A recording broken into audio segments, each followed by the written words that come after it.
கிறிஸ்து இயேசுவுக்குள் அன்பாய் அழைக்கப்பட்ட அன்புக்குரிய சகோதர சகோதரிகளே, அனைவருக்கும் ஆண்டவர் இயேசு கிறிஸ்துவுடைய நாமத்தினாலே அன்பின் வாழ்த்துக்கள். பரலோக ரகசியங்கள் என்கிற ஒரு தலைப்பில் எங்களுடைய யூடியூப் சேனலில் வந்து கொண்டிருக்கிற இந்த பாடங்களை அநேக சகோதர சகோதரிகள் நீங்கள் தொடர்ந்து கேட்டுக்கொண்டு வருகிறீர்கள். அதற்காக நாங்கள் தேவனுடைய நாமத்திற்கு ஸ்தோத்திரம் சொல்கிறோம். அன்புக்குரிய சகோதர சகோதரிகளே, தொடர்ந்து இந்த வாரம் நம்ம என்ன சப்ஜெக்ட் பார்க்க போகிறோம் என்று நம்ம ஆராய்ச்சி பண்ணுவதற்கு முன்பாக, கடந்த வாரத்தில் 5ஆம் உலக பேரரசு என்கிற ஒரு பாடம் பார்த்தோம் இல்லையா? அதில் என்ன பார்த்தோம்? இந்த ஆண்டவர் இயேசு கிறிஸ்துவுடைய ராஜ்யம்தான் 5ஆம் உலக பேரரசு. இந்த பூமியில் 4 மிகப்பெரிய பேரரசுகள் எல்லாம் போயிடுச்சு. அதுக்கப்புறம் இன்றைக்கு அந்த சிலை ஞாபகம் இருக்கு இல்லையா? தானியேல் விவரிச்சார் பாருங்க, நேபுகாத் நேச்சார் கண்ட சிலை. அதில் பாத பகுதி, குதிங்கால் பகுதியில் நம்ம இருக்கோம். இரும்பு மாதிரி உரமுள்ள நாடுகள், களிமண் மாதிரி சாஃப்டான நாடுகள், எல்லாரும் இந்த கடைசி பகுதியில் ஒன்றா சேர்ந்துருக்காங்க. சம்பந்தம் கலப்பார்கள் ஞாபகம் இருக்கு இல்லையா? அதுதான் ஐக்கிய நாடுகள் சபை. அது தெளிவாக நம்ம கடந்த வாரம் பார்த்தோம். இவர்கள் நினைக்கிற மாதிரி உலகத்திற்கு ஒரு சமாதானத்தை கொண்டு வர முடியாது. ஐக்கிய நாடுகள் சபை ஏற்படுத்தினுடைய நோக்கமே உலகத்திற்கு ஒரு சமாதானம் கொண்டு வரணும். இன்றைக்கு வரைக்கும் அந்த சமாதானம் கொண்டு வர முடியல, கொண்டு வர முடியாது. சமாதான கர்த்தர் ஆண்டவர் இயேசு கிறிஸ்து இந்த பூமியில் வரணும் இல்லையா? அப்போ அதுதான் அந்த கல், அந்த 2ஆம் வருகை பற்றி நம்ம படித்தோம். கையால் பெயர்க்கப்படாத ஒரு கல் மலையிலிருந்து உருண்டு வந்து பாதத்தில் அடி சொன்ன எல்லா ராஜ்யங்களும் நொறுங்குற மாதிரி இன்னும் கொஞ்ச நாளில் எல்லா ராஜ்யங்களும் நொறுங்கும். அதில் டவுட்டே வேண்டாம். நாம் உயிரோடு இருக்கிற காலத்திலேயே இந்த தீர்க்க தரிசனம் நிறைவேறப் போகிறது. கவனிக்கிறீங்களா? நாம் உயிரோடு இருக்கிற காலத்திலேயே ஆண்டவர் இயேசு கிறிஸ்துடைய ராஜ்யம் நம்முடைய ஜெனரேஷன்லேயே உள்ளே வந்துடும். அப்போது எப்படி முடித்தோம்? அந்த ராஜ்யம் இன்னும் ஏன் வெளிப்படையாக வரல என்று சொல்லி கவனிக்கும் போது, அது வெளிப்படையாக வரணும்னா ஆண்டவர் இயேசு கிறிஸ்து ராஜாவாக வரணும். அந்த ராஜா கூட இந்த பூமியிலிருந்து செலக்ட் ஆன சில ராஜாக்கள் சேரணும். அதான் நிறைய கற்கள் அவரோட சேரணும். அந்த கற்கள் இப்போ தான் சப்ஜெக்டே கேட்டுட்ருக்குது. புரியுதுங்களா? அப்போது அந்த கற்கள் என்னைக்கு ஆண்டவர் இயேசு கிறிஸ்துவோட சேருதோ, அல்லது அவருடைய திருச்சபையின் மக்கள் எப்போ அவரோட ராஜ்யத்தின் ராஜாக்களாக அழைக்கப்பட்டவர்கள் எப்போ அவரோட சேர்றாங்களோ, அன்றைக்கு கண்ணுக்கு தெரிகிற ராஜ்யம் இந்த பூமியில் வந்துவிடும். அப்படின்னா இப்போ என்ன நடந்துட்டுருக்கு? இப்போ என்ன நடந்துட்டுருக்குன்னா, அந்த ராஜ்யத்தின் ராஜாக்களுடைய செலெக்ஷன், இன்னும் சொல்ல போனால் ஃபைனல் செலெக்ஷன். அது ஏற்கனவே நிறையா செலக்ட் ஆகிட்டாங்க. அப்போஸ்தலனாகிய பேதுரு, பவுல் முதற்கொண்டு அவங்கெல்லாம் ஏற்கனவே செலக்ட் ஆகிட்டாங்க. கொஞ்சம் பேர் இப்போ செலக்ட் ஆக வேண்டியிருக்கு. சரிங்களா? அந்த கொஞ்சம் பேர் ஆண்டவர் இயேசு கிறிஸ்து 2ஆம் வருகையில் அவர் வரும்போது எப்படி செலக்ட் பண்ணுவார், எப்படி அந்த ராஜாக்களை செலக்ட் பண்ணுவார் அப்படிங்கிற ஒரு விஷயத்தை தான் இன்றைக்கு நம்ம சப்ஜெக்டாக பார்க்க போகிறோம். அதற்கு ஆதாரம் ஆண்டவர் இயேசு கிறிஸ்து எப்படி செலக்ட் பண்ண போகிறாருங்கிறத ஒரு உவமையின் மூலம் ஆண்டவர் இயேசு கிறிஸ்து விளக்கியிருக்கார். பேரபிள் நம்ம ஏற்கனவே 10 வெள்ளிக்காசு உவமைகள் எல்லாம் பார்த்துருக்கோம் இல்லையா? அந்த மாதிரி இப்போ நம்ம பார்க்க போகிற உவமையினுடைய தலைப்பு மீன் வலை. கவனிங்க, மீன் வலை, டிராக் நெட் ஆங்கிலத்தில் சொல்வார்கள். இப்போ ஆண்டவர் ஏற்கனவே பல உவமைகள் பேசியிருக்கார். விதைக்கிறவன் ஒருவன் விதைக்க புறப்பட்டான். சில விதை வழியருகே விழுந்தது, அப்புறம் சில விதை கற்பாறையில் விழுந்தது, சில விதை அப்புறம் முள்ளுடங்கள் விழுந்தது, சில விதை நல்ல நிலத்தில் விழுந்தது. இப்படி சொல்லி ஒரு உவமை சொல்கிறார். எதுக்கு சொன்னார்னு தெரியல, ஆனால் கேட்டாங்க. அது கேட்டாங்க, ஒரு கதை மாதிரி கேட்டாங்க. அன்றைக்கி இருந்த ஜனங்கள், ஒரு மனுஷனுக்கு 100 ஆடு இருந்தது. அதில் ஒரு ஆடு காணாமல் போயிடுச்சு. அவர் 99 ஆட்டை வச்சுட்டு இவர் என்ன செய்கிறார்னா, ஒரு ஆடை தேடி போய் அதை தோளில் போட்டு வரார். இப்படி ஒரு உவமை. அதே மாதிரி ஒரு அப்பாவுக்கு 2 பிள்ளைகள். அந்த இளைய மகன் சொத்தையெல்லாம் பிரிச்சுட்டு போய் அவர் ரொம்ப நாளாக அதை தவறான முறையில் அழிச்சிட்டு திரும்பி வரும்போது அந்த அன்பான தகப்பன் அவரை ஏற்றுக்கொள்ளுகிறார். ஆனால் அந்த மூத்த பையன் ஏற்றுக்கிற மனசு இல்லை. எதுக்காக இந்த மாதிரி சில கதைகள் போன்ற விஷயத்தை சொல்கிறார் அப்படிங்கிறத அன்றைக்கு இருந்த ஜனங்களுக்கு அது புரியல. அது உவமைகளாக அது பேசப்பட்டது. கவனிக்கிறீங்க? அப்போது உவமைனாலே என்ன அர்த்தம்? ஆங்கிலத்தில் பேரபிள் சொல்லுவாங்க இல்லையா? அப்போ உவமையினாலே என்ன அர்த்தம்? ஒரு விஷயத்தை புரிய வைக்கிறதுக்கு சொல்லுகிற ஒரு உதாரணம் தான் உவமை. அது ஒரு கதையாக இருக்கலாம், புரியுதுங்களா? அது ஒரு டெமான்ஸ்ட்ரேஷன், செய்முறை விளக்கமாக இருக்கலாம், புரியுதுங்களா? அப்போது ஆண்டவர் இயேசு கிறிஸ்து அன்னைக்கு இருந்த ஜனங்களெல்லாம் எல்லாம் படிக்காத ஒரு பாமர ஜனங்களாக இருந்தாங்க. ஸோ அவங்களுக்கு இப்போ என்ன செய்யணும்? புரிய வைக்கணும். புரிய வைக்கிறதுக்கு அவங்க கண்ணில் பார்த்ததை எல்லாத்தையும் ஒரு உவமையாக அல்லது ஒரு உதாரணமாக எடுத்து பேசினார். அந்த மாதிரி தான் இந்த உலகத்தின் முடிவில், இந்த 2ஆம் உலகத்தின் முடிவில் ஒரு சில ராஜாக்களுடைய செலெக்ஷன் இப்போ நடந்துகிட்ருக்கு. இன்னும் கொஞ்ச நாளில் அந்த செலெக்ஷன் முடிஞ்சிடும். அந்த செலெக்ஷன் எப்படி நடக்குது என்பதை ஆண்டவர் இயேசு கிறிஸ்து ஒரு உவமையில் பேசுகிறார். இப்போ வாசிக்கலாம் பாருங்கள். மத்தேயு 13ஆம் அதிகாரம் 47, 48 வாசிக்கலாம். அன்றியும் பரலோக ராஜ்யம் கடலிலே போடப்பட்டு சகல விதமான மீன்களையும் சேர்த்து வாரிக்கொள்ளும் வலைக்கு ஒப்பாய் இருக்கிறது.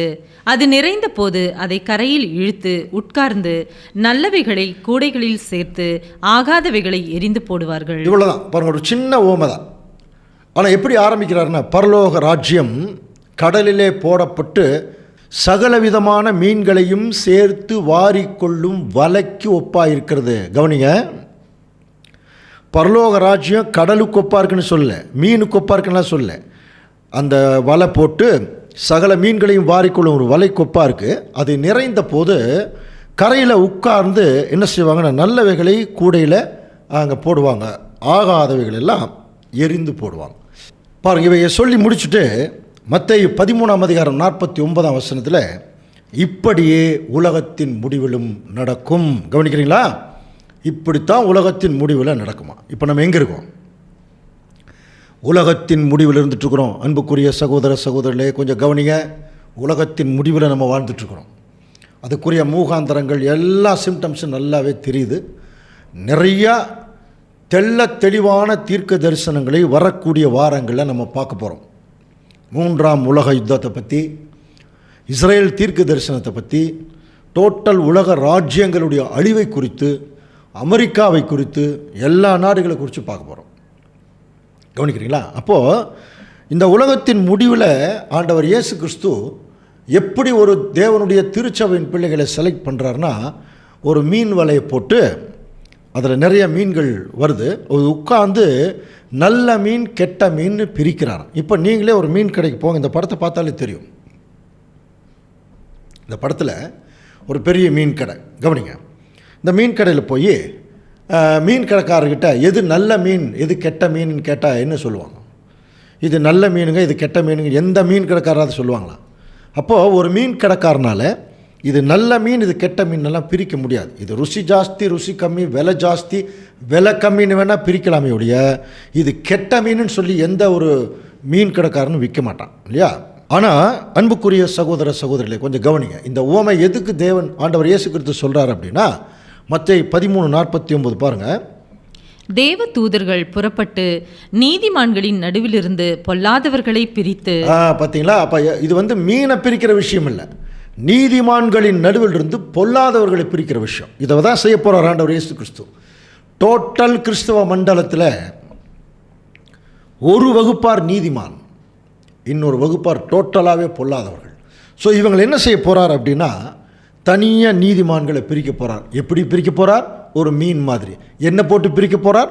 வலையை போட போகிறார். அப்போ ஒரு வலையை லிட்டரலாக ஒரு வலையை கொண்டு வந்து போடுறாரா அப்படின்னு நல்ல ஒரு கேள்வி கேட்கும்போது இதையத்தான் நம்ம இப்போ நம்ம புரிந்து கொள்ள வேண்டும். இது ஆண்டவர் இயேசு கிறிஸ்து பேசின ஒரு உவமை.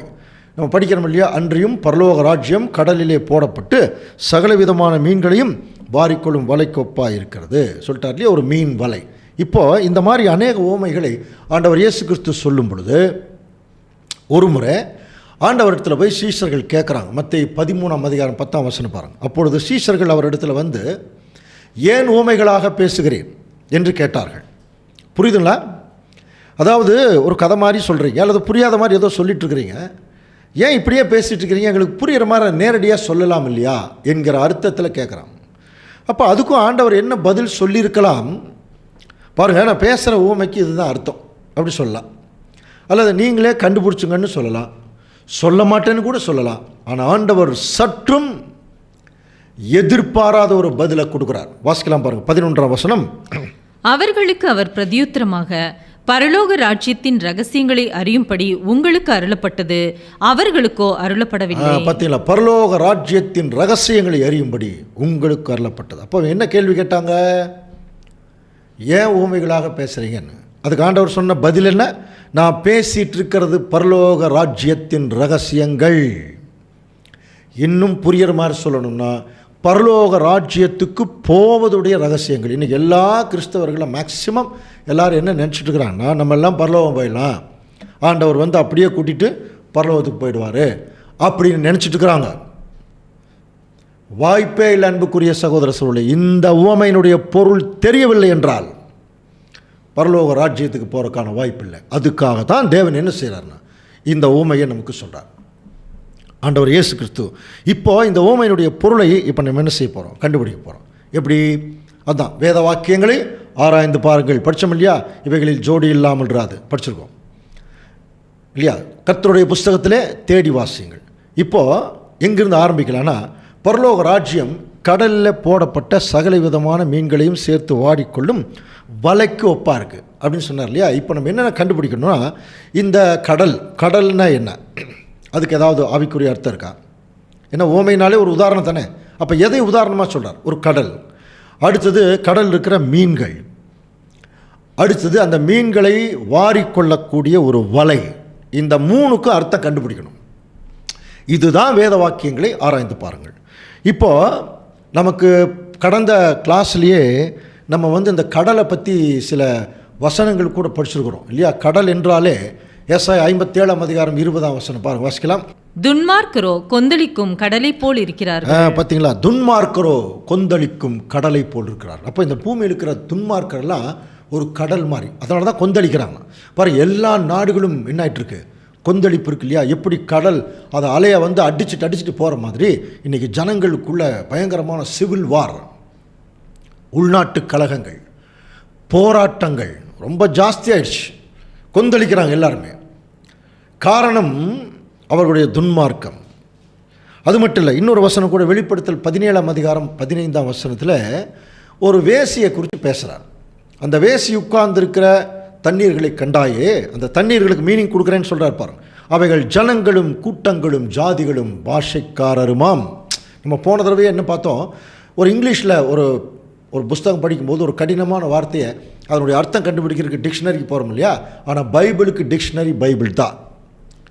பைபிளுக்கு ஒரு டிக்ஷனரி பைபிள் தான். நீ பைபிளில் ஏதாவது கடினமான வார்த்தைகள் இருந்ததுன்னா அந்த வார்த்தைகளுக்குரிய விளக்கத்தை பைபிளே நமக்கு கொடுத்துரும். ஆண்டவர் அப்படி தான் டிசைன் பண்ணியிருக்கார் இந்த பைபிள். அதனால தான் ஜோடி இல்லாமல் இராது அப்படின்னு சொன்னார். புரியுதுங்களா? அப்போது இந்த கடல் என்பது இந்த உலகம், டோட்டல் உலகத்தை அது குறிக்கிறதா இருக்குது. இப்போ இங்கிருந்து தான் பாருங்கள் ஒரு முக்கியமான விஷயம் வருது. இப்படியே உலகத்தின் முடிவிலே நடக்கும். தேவதூதர்கள் புறப்பட்டு நீதிமான்கள் நடுவில் இருந்து பொல்லாதவர்களை பிரிக்கிறார். அப்போ அது யாருன்னு பார்த்தீங்கன்னா மீன்களை தானே பிரிக்கிறார். அப்போ அந்த மீன்கள் எதை குறிக்குதுன்னா தேவனுடைய பிள்ளைகள். இப்போ இந்த படத்தை பாருங்கள். இது வந்து ஒரு ஆர்டினரி பிக்சர் தான். ஆனால் இதில் எத்தனை வகையான மீன்கள் இருக்கு பாருங்கள். லட்சக்கணக்கில் வகையான மீன்கள் உண்டு கடலில். புரியுங்களா? டிஃப்ரெண்ட் டைப்ஸ் ஆஃப் ஃபிஷ்ஷஸ் சொல்கிறோம். அப்போது அதே மாதிரி தான் இந்த உலகம் ஒரு பெரிய கடல் மாதிரி. இந்த உலகத்தில் எப்படி வகையாக விதவிதமாக மீன்கள் இருக்கிற மாதிரி இன்றைக்கி நிறைய டிஃப்ரெண்ட் டைப்ஸ் ஆஃப் பீப்புள், நிறைய வகையான ஜனங்கள், ஒவ்வொருத்தரும் ஒவ்வொரு வகை. அதை ஜாதியாக கூட என்ன பண்ணிட்டாங்க, நிறைய பேர் பிரிச்சிட்டாங்க, மதத்தில் பிரிச்சிட்டாங்க, அப்படியே பிரிச்சிட்டாங்க. அப்படியே இன்றைக்கி பார்த்தீங்கன்னா எக்கச்சக்கமான மீன் வகைகள் இருக்கிற மாதிரி உலகத்தில் நிறைய ஜனங்கள் இருக்காங்க. இப்போது இப்படிப்பட்ட ஜனங்களிலிருந்து ஆண்டவர் இயேசு கிறிஸ்து அவருக்கு கூட அரசாட்சி பண்ணக்கூடிய ராஜாக்களை இப்போ தேர்ந்தெடுக்கணும். அவர் வந்து என்ன மெத்தடை வந்து அவர் வந்து ஃபாலோ பண்ணியிருக்கார் பாருங்க. ஒரு முறை ஆண்டவர் இயேசு கிறிஸ்து தன்னுடைய சீஷர்களை வந்து செலக்ட் பண்ணுறதுக்காக போகிறார். மத்தேயு 4ஆம் அதிகாரத்தில் இருக்குது. கலிலேயா கடலோரமாய் நடந்து போகும்போது பேதுரு, அந்திரேயா எல்லாரும் வலையை வந்து அங்கே போட்டுருக்குறாங்க. அப்போ ஆண்டவர் வந்து என் பின்னே வாருங்கள், உங்களை மனுஷரை பிடிக்கிறவங்களாக்குவேன்னு சொல்கிறார். அப்போ அவங்களுக்கு சில போதங்கள் எல்லாம் பண்ணுறார். பண்ணிவிட்டு இப்போ நான் சொல்கிற இடத்துல கொண்டு போய் நீங்கள் வலையை போடுங்க, உங்களுக்கு மீன் கிடைக்கும் அப்படின்னு சொல்லும்போது அவங்க என்ன சொல்கிறாங்க பாரு, சீமோன் ஐயரே, முழுவதும் நாங்கள் பிரயாசப்பட்டோம், அகப்படவில்லை. ஆனாலும் நீங்கள் சொல்கிறதுக்காக அந்த இடத்துல, அப்போ அதே இடத்துல தான் நைட் ஃபுல்லாக அவங்க போட்டிருக்காங்க, வலை போட்டிருக்காங்க, மீனே கிடைக்கல. இப்போ அதே இடத்துல தான் ஆண்டவர் போட சொல்கிறார். அதெல்லாம் தான் ஒரு தெய்வீக ஒரு திட்டம். இப்போ அங்கே போட்ட உடனே சரி நீங்கள் சொல்கிறதுக்காக போடுறேன்னு சொல்லும்போது அவர்கள் அந்த வலையை போட்டாங்க. அப்பொழுது அவர்கள் தங்கள் வலை கிழிந்து போகத்தக்கதாக மிகுதியான மீன்களை பிடித்தார்கள். இதை பார்த்தோன்னே பேதுருக்கு கொஞ்சம் பயம் வந்துருச்சு. நம்ம பாஷையில் சொல்ல போனால் அவர் என்ன நினச்சிட்டாருன்னா, ஆண்டவர் இயேசு கிறிஸ்து ஒரு மந்திரவாதி மாதிரி நினச்சிட்டார்.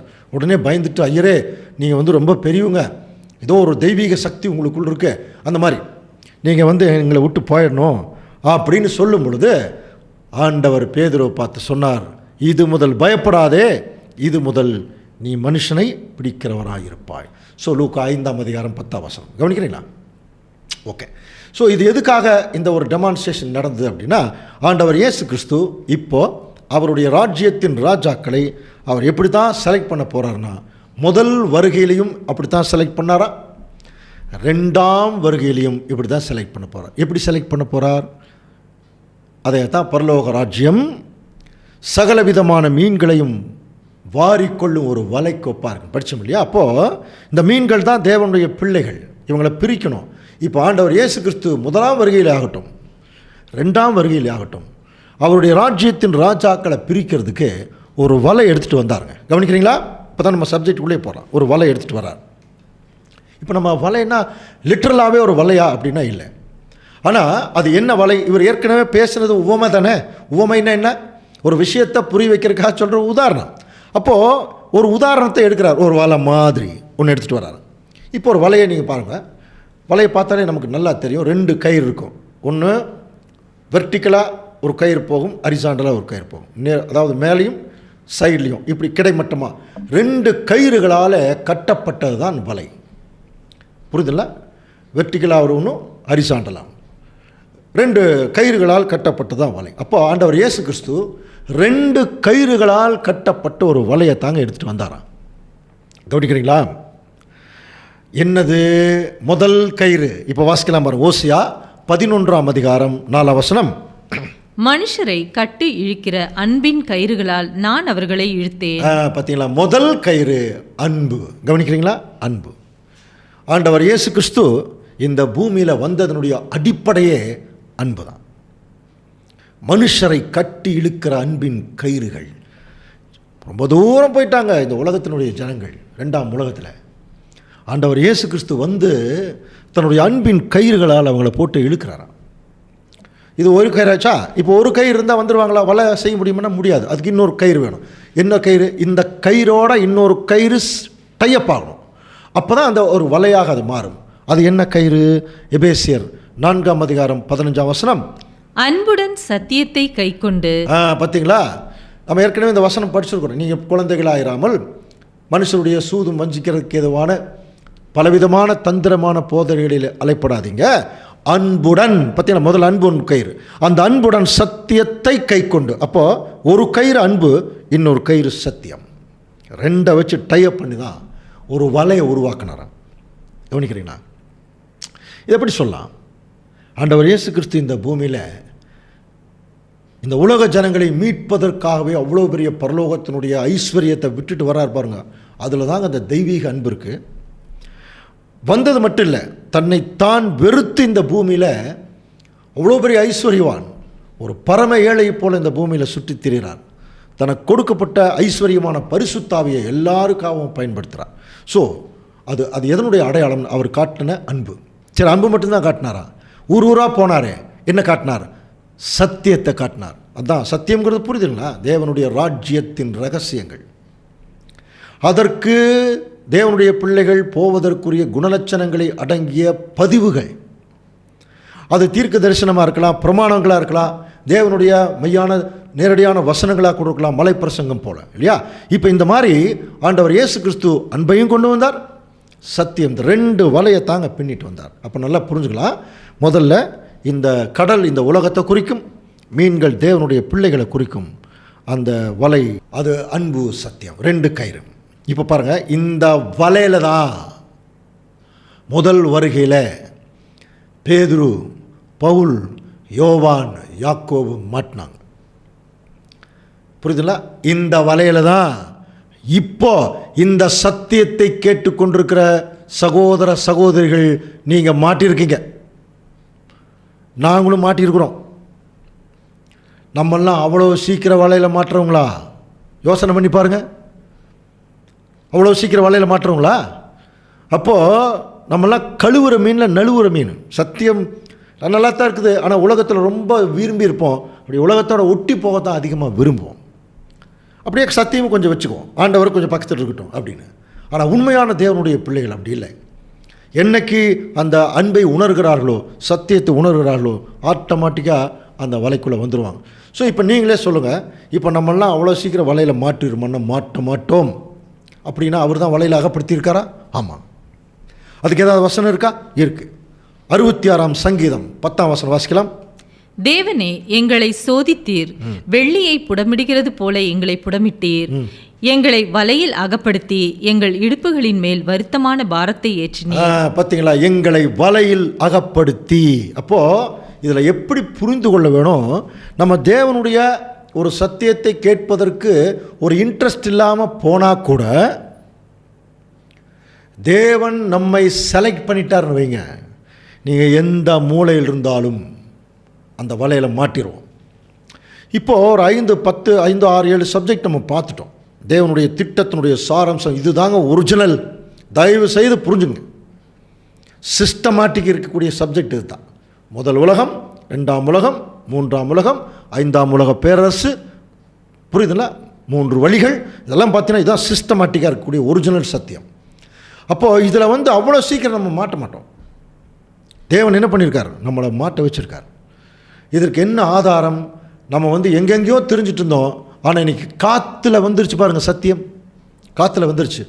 இப்போ கூட இந்த அன்பு ஆண்டவர் இயேசு கிறிஸ்து காட்டுறாருங்கிறதுக்கு என்ன அடையாளம்னா, இப்போ இந்த யூடியூப் சேனல் வழியாக ஒரு சத்தியம் வருதுன்னு வைங்களேன்.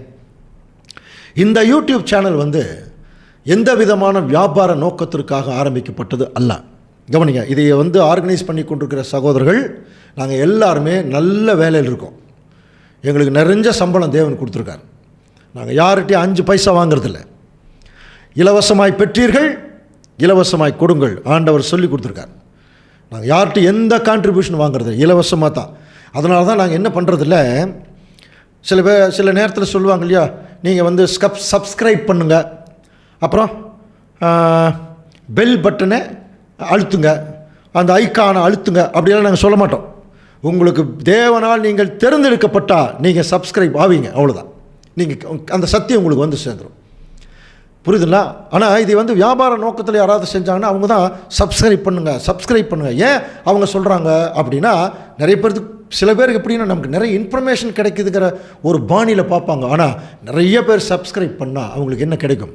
சில வருமானங்கள் கூட கிடைக்கும். ஆனால் நாங்கள் அது வேண்டாம் என்று சொல்லி தான் நம்ம வந்திருக்கோம் இந்த ஊழியத்திற்குள்ளேயே. இது என்ன காரணம் அப்படின்னா, இது ஆண்டவர் இயேசு கிறிஸ்து காட்டின அன்பு.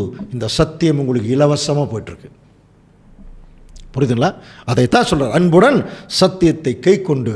படித்தோம் இல்லையா? அப்போ 2 கயிறு, ஒரு வலை பின்னிட்டார். முதல் வருகையிலேயே நிறைய பேர்த்த சேர்த்துட்டார். இப்போ 2ஆம் வருகையில் வரும்போது இதே மாதிரி தான் அன்புக்குரிய சகோதர சொல்லை வலை போட்டிருக்கார். கவனிக்கிறீங்களா? இந்த வலையில் தாங்க இப்போ நீங்கள் மாட்டிருக்கீங்க. நாங்கள் கொஞ்சம் முன்னாடி மாட்டிருக்கோம், அவ்வளோதான். புரியுதுங்களா? அன்பு சத்தியம். அன்னையிலிருந்து என்னைக்கு வலையில் மாட்டினாங்களோ அவங்க, அன்னையிலிருந்து அவர்களுக்கு என்ன பிரசங்கம் பண்ண ஆரம்பித்தார் ஆண்டவர் இயேசு கிறிஸ்து பாருங்கள். அது முதல் பரலோக ராஜ்யம் சமீபித்திருக்கிறது என்று பிரசங்கம் பண்ணிடுறார். அப்போ முதல் வருகையிலேயே பரலோக ராஜ்யத்தினுடைய அழைப்பு, அதுக்கெல்லாம் நம்ம ஏற்கனவே பேசிக் பார்த்துட்டோம். வானத்து நட்சத்திரம் படித்தோம் இல்லையா? வானத்து நட்சத்திரங்கிறது பரலோகத்தில் போய் ஆட்சி பண்ணக்கூடிய ஒரு வகுப்பார். கடற்கரை மணல்ங்கிறது பூலோகத்தில் ஆட்சி பண்ணக்கூடிய ஒரு வகுப்பார். இது பரலோகத்துக்கு போகக்கூடிய வகுப்பாராக டோட்டலாக இஸ்ரேல் ஜனங்களுக்கு தான் தேவன் வாய்ப்பு கொடுத்தார். அவர்கள் அதை தவிர்த்ததுனால இப்போ புறஜாதிகளாகிய நமக்கு இன்னும் கொஞ்ச நாளில் நம்முடைய அழைப்பும் கொஞ்ச நாள் இந்த போயிடும். அதனால தான் மனம் திரும்புங்கள் அப்படின்னார். இன்றைக்கு வரைக்கும் அந்த வசனம் நமக்கு பொருந்தி வரும் தெரியுங்களா? ஏன்னா நம்ம எல்லாம் கிறிஸ்தவர்கள் ஆகிட்டோம், பைபிளெல்லாம் படித்தா கூட இன்னும் சில மனம் திரும்பாத நிலைமையில தான் இருக்கிறோம். அதனால தான் சொல்கிறார் மனம் திரும்புங்கள். இப்போது ஒரு வலை போட்டிருக்காரு. இப்போது கவனிங்க, இந்த last and final net, track net போட்டாச்சா? இப்போ போட்டுன்னே நிறையா மீன்கள் இதில் மாட்டிருக்கு. இப்போ எப்படி அதை செலக்ட் பண்ணுறாரு பாருங்க. மத்தேயு 13:48 அது நிறைந்த போது அதை கரையிலே இழுத்து உட்கார்ந்து நல்லவைகளை கூடையிலே சேர்த்து ஆகாதவைகளை என்ன பண்ணிடுவாங்க, எரிந்து போடுவார்கள். இதை சொல்லிட்டு தான் அடுத்த வசனமே இப்படியே உலகத்தின் முடிவிலும் நடக்கும். அப்போது அன்புக்குரிய சகோதர சகோதரர்களே, இப்போ அன்பு சத்தியம் என்கிற வலையை இன்னமும் இப்பவும் நம்ம மத்தியில் ஆண்டவர் இயேசு கிறிஸ்து போட்டிருக்கார். இந்த கடல் உலகம் நம்மெல்லாம் நல்ல மீன்களாக இருக்க வேணும். ஆனால் அதே சமயத்தில் இதே கிறிஸ்தவ மண்டலத்தில் சில மோசமான மீன்கள் கூட இருக்குது. அப்போ முதல் வருகையில் ஆண்டவர் இயேசு கிறிஸ்து இந்த ஒரு காரியத்தை செய்து அதுக்கப்புறம் சீஷர்களும் அவங்களுக்கு சொன்னார், நீங்கள் புறஜாதியார் நாடுகளுக்கு போகாதீங்க, இந்த வலையை எடுத்துகிட்டு காணாமல் போன நாடுகளை இஸ்ரேல் ஜனங்களிடத்தில் போங்க அப்படின்னு சொல்லும் பொழுது எல்லோரும் போனாங்க. விசேஷமாக பவுல் பர்னபாவெல்லாம் போய் இஸ்ரேல் ஜனங்கள் மத்தியில் அந்த ஊழியத்தை செய்தாங்க. ஆனால் இஸ்ரேல் ஜனங்கள் கேட்டாங்களா? அப்போஸ்தலர் 13:46 இப்போ வாசிக்கலாம். அப்பொழுது பவுலும் பர்னபாவும் தைரியம் கொண்டு அவர்களை நோக்கி, முதலாவது உங்களுக்கே தேவ வசனத்தை சொல்ல வேண்டியதா இருந்தது, நீங்களோ அதை தள்ளி உங்களை நித்திய ஜீவனுக்கு அபாத்திரராக தீர்த்து கொள்ளுகிறபடியினால் இதோ நாங்கள் புறஜாதியார் இடத்தில் போகிறோம். பவுல் பர்னபாவெல்லாம் வைராக்கியத்தில், இப்போ நாங்கள் உங்களுக்கு தான் சொன்னோம், நீங்கள் அதை என்ன பண்ணிட்டீங்க, வெறுத்து தள்ளிட்டீங்க. இதோ நாங்கள் புறஜாதியார் இடத்து, இதே வலை ஆண்டவர் இயேசு கிறிஸ்து கொடுத்து அனுப்பிச்சிட்டார், போய் அங்கே போடுங்க புறஜாதி. அப்போ தேவன் புறஜாதிகளில் நின்று ஒரு நாமத்துக்காக ஒரு ஜனத்தை தேர்ந்தெடுத்தார். அன்னையிலிருந்து இன்னைக்கு வரைக்கும் இந்த மீன் வலை போடப்பட்டிருக்கிறது. இப்போ அநேக மீன்கள் இந்த வலையில் மாட்டியிருக்கு. கொஞ்சம் கவனிக்கிறீங்களா? சரி, இப்போ ஒரு கேள்வி. ஏன் ஆண்டவர் இந்த திருச்சபையின் பிள்ளைகளுடைய அழைப்பை ஒரு மீன் வலைக்கு ஒப்பிட்டு சொன்னார்? வேறு ஏதாவது உதாரணம் கிடைக்கலையா? காரணம், அந்த மீனை கொஞ்சம் நல்லா பாருங்கள். மீன் கடலில் இருக்கும் அல்லது தண்ணியில் இருக்கும். இப்போ அதை வலை போட்டோன்னே கொஞ்சம் கொஞ்சமாக அது கரைக்கு இழுக்கப்படும் போது கொஞ்சம் கொஞ்சமாக மீன் என்ன ஆயிடும். சில மீன்கள் அப்படியே மறுபடியும் தண்ணியிலே போயிடும். சில மீன்கள் வலையில் நல்லா மாட்டிடுச்சுன்னா துள்ளும். கொஞ்சம் நேரத்தில் அது என்ன ஆகிடும், அது மரித்து போயிடும், செத்து போயிடும். கவனிங்க. அப்படின்னா தேவனுடைய திருச்சபையின் பிள்ளைகளுக்கு இப்போ என்ன சொல்கிறாரு, நீங்கள் சாகணும் அப்படின்னா. இதுக்கு தான் இவ்வளோ பெரிய பிரசங்கமா அப்படின்னா? ஆமாம். ஏன்னா ஒரு மீன் எப்போ தெரியுங்களா பயன்பாட்டுக்கு வரும், அது செத்தா தாங்க வரும். அப்படின்னா திருச்சபையின் பிள்ளைகள் இப்போ என்ன ஆகணும், சாகணும். அதுக்கு நிறைய விளக்கங்கள் நம்ம சகோதரர்கள் எல்லாம் பேசியிருப்பாங்க. ஆனால் சிம்பிளாக நம்ம சொல்லணும்னா ரோமர் 6:2 வாசிக்கலாம். பாவத்துக்கு மரித்த நாம் இனி அதிலே எப்படி பிழைப்போம்? அப்போ திருச்சபையின் பிள்ளைகள் உண்மையாலுமே சத்தியத்துக்குள்ளே அந்த 3 வழிகளெல்லாம் படித்தோம் இல்லையா? அந்த இடுக்கமான வாசல் வழியாக வரக்கூடிய தேவனுடைய திருச்சபையின் பிள்ளைகள் இந்த பூமியில் சத்தியத்துக்குள்ளே வந்த உடனே இந்த பூமிக்கு செத்துருவாங்களாம். அப்படின்னா புரியுதா? பாவத்துக்கு மரித்த நாம், சில நேரத்தில் ஒரு ஜெனரலாக சொல்கிறது, பாவத்துக்கு மரித்து நீதிக்கு பிழைக்கிறது, பாவத்துக்கு செத்து நீதிக்கு பிழைக்கிறதுமா. அது என்ன? அதுக்கு ஒரு விளக்கம் வேணும் இல்லையா? அப்போது இந்த பூமியில் ஒரு மனுஷன், திருச்சபையின் மக்கள், இந்த ராஜாக்களாக அழைக்கப்படுறவங்க தங்களுடைய அழைப்பின் மேன்மையை உணர்ந்துட்டாங்கன்னா திருந்திடுவாங்க. அதுதான் அதனுடைய அர்த்தம். அப்போ திருந்துவாங்கன்னா எப்படி? இந்த பூமியில் உயிரோடு தான் இருப்பாங்க, ஆனால் மரித்த நிலைமையில் இருப்பாங்க. எப்படி? இப்போ ஒரு உயிரோடு ஒரு மனுஷன் இருக்கார், அவர் நிறைய பாவங்கள் பண்ணிட்டார், நிறையா ஒரு ட்ரிங்க்ஸு பயன்படுத்துகிறார்னு வச்சுக்க, மதுபானம் பயன்படுத்துகிறார், மற்ற இதை பயன்படுத்துகிறார். இப்போ அவர் இறந்து போயிட்டார். இறந்து போனோன்னு அவரை படுக்க வச்சுருக்காங்க. அப்போது அவர் ஏற்கனவே பயன்படுத்தின மதுபானத்தை கொண்டு முன்னாடி வச்சா எடுத்து குடிச்சிருவாரா? குடிக்க மாட்டார். ஏன்? அவர் செத்துட்டார். அப்போ அவர் பக்கத்திலே அந்த பாவம் இருக்குது, அவர் ஏன் அதை செய்யலைன்னா அவர் செத்துட்டார். அதே மாதிரி தான் நம்மளை சுற்றி நிறைய பாவங்கள் இருக்குது. திருச்சபையின் பிள்ளைகள் இதற்கெல்லாம் தங்களை அங்கே மறிக்கணும். அதுதான் ஒரு மீன் அடையாளமாக சொன்னது. ஒரு மீன் எப்படி கொஞ்சம் கொஞ்சமாக கரைக்கு வரும் பொழுது அது மரிக்கிறதோ அந்த மாதிரி தான் திருச்சபையின் பிள்ளைகள் இந்த பாவத்திலிருந்து கொஞ்சம் கொஞ்சமாக. அதனால தான் இந்த வலை எப்படி தெரியுங்களா இழுப்பாங்க, அப்படியே கொஞ்சம் கொஞ்சமாக இழுப்பாங்க இல்லையா? அப்படி தாங்க ஒவ்வொரு வாரம் ஒரு இழுப்பு. நான் சொல்கிறது புரியுதுங்களா? முதலாம் உலகம் ஒரு இழுப்பு, 2ஆம் உலகம் ஒரு இழுப்பு, 3ஆம் உலகம் ஒரு இழுப்பு. அப்படியே கொஞ்சம் கொஞ்சமாக மாட்டின மீன்களை அப்படியே கரைக்கு கொண்டு வரணும். 60 வகுப்பில் வரும்போது இப்போ இதை கேட்டுக்கொண்டிருக்கிற அநேக தேவனுடைய பிள்ளைகள், அவர்கள் எந்த சபையில் இருந்தாலும், எந்த ஊர் இருந்தாலும், எந்த நாட்டில் இருந்தாலும் அவர்கள் கரைக்கு வந்து விடுவார்கள். கரைனா புரியுது இல்லையா? சுத்தமான சத்தியம் புரியுதுல, பேசிக் டாக்டரின், அடிப்படை சத்தியங்களுக்குள்ளே அவங்க வந்துடுவாங்க. கவனிக்கிறீங்களா? அப்போ கொஞ்சம் கொஞ்சமாக அவங்க அடிப்படை சத்தியம் தெரியாதனால தான் அன்புக்குரிய சகோதர சகோதரி இன்றைக்கி நிறைய போதகர்கள் ஜனங்களை ரொம்ப கன்ஃபியூஸ் பண்ணிட்டான். ஒரே பைபிள் தான், ஆளாளுக்கு ஒரு போதனையை போதிச்சிட்டாங்க. பட் பைபிள் ஒன்று தான் போதிக்கும். த ட்ரூத் அப்படின்னா ஒன்று தான். ஆண்டவர் இயேசு கிறிஸ்து ஒருத்தர் தான், ஒரே விசுவாசம்தான், ஒரே ஞானஸ்தானம், ஒரே ஆவி, டபுளெல்லாம் கிடையாது. அப்படின்னா நம்ம என்ன புரிந்து கொள்ள வேணும்? நிறைய பேர் பேசினா கூட அவர்கள் பேசுகிறது சத்தியத்திற்கு உகந்ததாக இருக்குது அப்படின்னா அதான் ஒரிஜினல். வேதத்திற்கு இப்போ நாங்களே பேசுகிறோம், பேசும்போது நீங்கள் என்ன பண்ணுங்கள், சந்தேகத்தோடைய சப்ஜெக்ட் கேளுங்க. புரியுதுங்களா? இவங்க பேசுகிறது பைபிளுக்கு ஒத்து இருக்கான்னு பாருங்கள். ஒத்து இருந்ததுன்னா தாராளமாக நீங்கள் எடுத்துகிட்டு போனீங்கன்னா அது உங்களுடைய பக்தி விருத்திக்கும், உங்களை ராஜ்யத்தில் கிறிஸ்து வரைக்கும் அதை வழி நடத்தும். இந்த சத்தியம் நாங்கள் வழி நடத்த மாட்டோம், அது சத்தியமே உங்களை வழி நடத்திட்டு போயிடும்.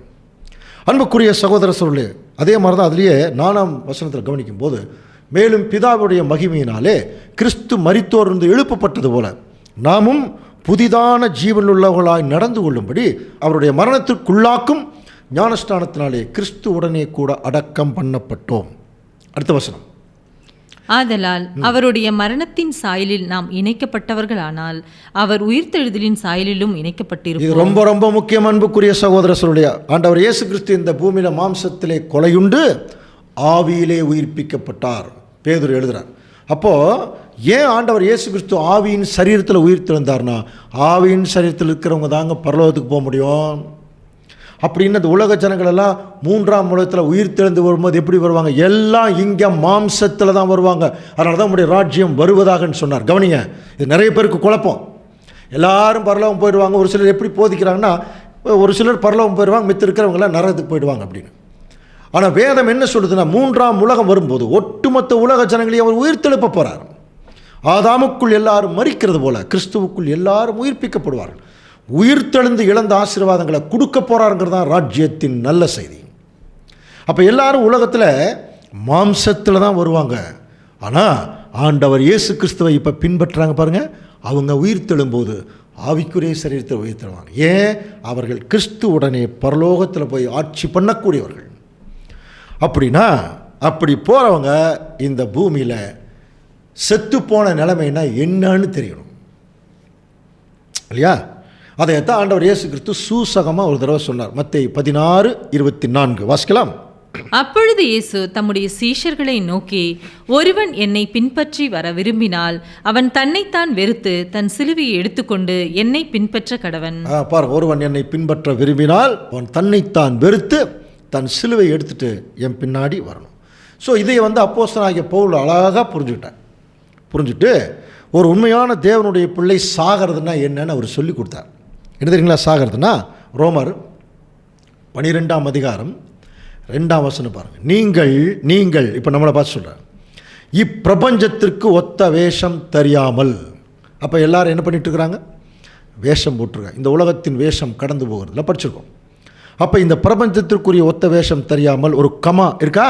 அடுத்தது, தேவனுடைய நன்மையும் பிரியமும் பரிபூர்ணமான சித்தம் இன்னதென்று பகுத்தறியத்தக்கதாக 2வது கமா, உங்கள் மனம் புதிதாகிறதுனாலே மறுரூபமாகுங்கள், முற்றுப்புள்ளி. இந்த வசனம் 3ஆக பிரிக்கப்பட்டிருக்கு. கவனிக்கிறீங்களா? ஒன்று, தேவனுடைய உண்மையாக ஆண்டவர் இயேசு கிறிஸ்துவை ஃபாலோ பண்ணுறவங்க இப்பிரபஞ்சத்திற்குரிய வேஷம் போற்றக்கூடாது. பாருங்க, இந்த பிரபஞ்சத்தில் தவறான போதங்கள், சடங்காச்சாரங்கள், சம்பிரதாயங்கள், தவறான குணலட்சணங்கள், மாய்மாலம் ரொம்ப முக்கியம். இதெல்லாம் பண்ணிகிட்ருக்குறாங்க எல்லாருமே. நீங்கள் பண்ணாதீங்க அதான் நீங்கள். அடுத்தது, மாய்மாலம் பண்ணாமல் இருந்து அப்படியே இருங்கன்னு சொல்ல. அடுத்தது நீங்கள் என்ன செய்யணும்? ஆக்சுவலாக தேவனுக்கு என்ன பிடிக்குங்கிறத பகுத்தறியுங்கள். பாருங்கள், தேவனுடைய நன்மையும் பிரியமும் பரிபூர்ணமான சித்தம் இன்னதென்று பகுத்தறியணும். பெரியார் சொன்னார் பாருங்க, பகுத்தறிவு இங்கே தான் இருக்குது. ஆராய்ந்து பார்க்கணும். ஆக்சுவலாக தேவனுக்கு என்ன பிடிக்கும், அவர் எது பிடிக்காது, அப்போ அதெல்லாம் ஆராய்ந்து பார்த்து எது பிடிக்கும்னு தெரிஞ்சதுன்னா அவருடைய சித்தத்தை நிறைவேற்றுவதற்கு உங்கள் மனசை மாற்றிருங்கிறார். புரியுதுங்களா? நிறைய பேர் நீங்கள் சொல்கிறது கவனிக்கலாம். பிரதர், நான் வந்து ஒரு அதாவது ஒரு வேலையில் இருந்தேன், திடீர்னு எனக்கு ஒரு நல்ல சம்பாரிச்சிட்டு இருந்தேன், ஆனால் திடீர்னு எனக்கு ஒரு காலிங் வந்ததும்பாங்க. உடனே நான் ஊழியத்துக்கு வந்துட்டேன். அப்போ அவங்க என்ன பண்ணுறாங்க, அது காலிங் உண்மையா இல்லையானாலாம் நமக்கு தெரியாது, ஆனால் ஆண்டவர் தான் கூப்பிட்டாரான்னு தெரியாது. ஆனால் அப்படி ஒரு நிலைமைக்குள்ளே வரும்போது அவங்க என்ன செய்கிறாங்க பாருங்கள், அவ்வளோ பெரிய ஒரு பதவியை விட்டுட்டு விலகி வந்து கஷ்டப்படக்கூடிய நிலைமை கூட சில பேர் போகிறாங்க, மனசை மாற்றிடுறாங்க பாருங்கள். அந்த மாதிரி தான் தேவனுடைய திருச்சபை பிள்ளைகள் அப்படி செய்யணும். அடுத்தது ரோமர் 12:1 வாசிக்கலாம். அப்படி இருக்க சகோதரரே, நீங்கள் உங்கள் சரீரங்களை பரிசுத்தமும் தேவனுக்கு பிரியவுமான ஜீவ பலியாக ஒப்புக்கொடுக்க வேண்டுமென்று தேவனுடைய இரக்கங்களை முன்னிட்டு உங்களை வேண்டிக் கொள்கிறேன். இதுவே நீங்கள் செய்யத்தக்க புத்தியுள்ள ஆராதனை. அப்படி இருக்க சகோதரரே, நீங்கள் உங்கள் சரீரங்களை பரிசுத்தமும் தேவனுக்கு பிரியமான, அதாவது உங்களுக்கு பிரியமான அல்ல, நிறைய பேர் அவங்களுக்கு பிரியமான பலி செலுத்துறது தாங்க விரும்புகிறாங்க. அவங்களுக்கு டைம் கிடைச்சா வருவாங்க, காசு கிடைச்சா செய்வாங்க, ஏதாவது ஒரு வசதி வாய்ப்பு இருந்தால் செய்வாங்க. அந்த மாதிரி இருக்கக்கூடாது. தேவனுக்கு பிரியமாக இருக்கணும்.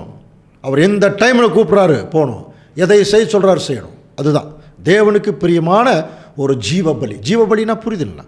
உயிருள்ள பலி, லிவிங் சாக்ரிஃபைஸ். அதாவது நாம் உயிரோடு இருக்கும் நாள் முழுவதும் நம்முடைய காலம், நேரம், பணம், சிரமம், ஆசை, இச்சைகள், நம்முடைய தாளந்துகள் எல்லாவற்றையும் ஆண்டவருக்காக, தேவனுக்காக நம்ம பயன்படுத்தணும். அதுதான் புத்தியுள்ள ஆராதனை. மற்றதெல்லாம் புத்தி இல்லாத ஆராதனை தான், அதில் டவுட்டே வேண்டாம். அப்படின்னா பாட்டு பாடுறது பிரதர், ஜெபம் பண்ணுறது, பிரசங்கம் பண்ணுறது, அதெல்லாம் ஆராதனை இல்லையா அப்படின்னா அதெல்லாம் ஆராதனையினுடைய ஒரு பகுதி தானே ஒழிய உண்மையான புத்தியுள்ள ஆராதனைங்கிறது தன்னையே தேவனுக்கு ஜீவபலியாக ஒப்பு கொடுத்து அதில் உண்மையாக இருக்கிறது. அதுக்கு மிகச்சிறந்த உதாரணம் ஆண்டவர் இயேசு கிறிஸ்து. அதுக்கப்புறம் அவருடைய பின்னடியார்கள் பேதுரு, யோவான், பவுல் எப்படி இருந்தாங்க பாருங்க. அவங்களுடைய ஊழியங்கள் எல்லாம் படித்து பார்க்கலாம். அப்போஸ்தலர்களெல்லாம் எவ்வளோ ஒரு ஒரு ஒரு கொண்ட கொள்கைக்காக தங்களுடைய அந்த கொள்கையில் ஒரு உண்மை இருக்கிறது. நல்லா கவனிங்க. நிறைய பேர் நிறைய கொள்கைக்காக உயிரை கொடுக்குறாங்க. அதெல்லாம் தேவனுடைய பார்வையில் பெருசாக இருக்காது. தேவனுடைய காரியத்தை முன்னால் வச்சு அதன் நிமித்தம் தங்களுடைய ஜீவனை கொடுக்குறாங்க பாருங்கள். அதுதான் உண்மையான புத்தியுள்ள ஆராதனை. ஸோ இன்னைக்கு ஆண்டவர் இயேசு கிறிஸ்து இந்த வலையைத்தான் போட்டிருக்கார். இந்த வலை போட்டாச்சு. ஒரு சில சகோதர சகோதரிகள் யூடியூப்லேயே வலையில் மாட்டியிருக்கோம். இப்போ வலை என்ன பண்ணப்படுது, ஒவ்வொரு வாரமும்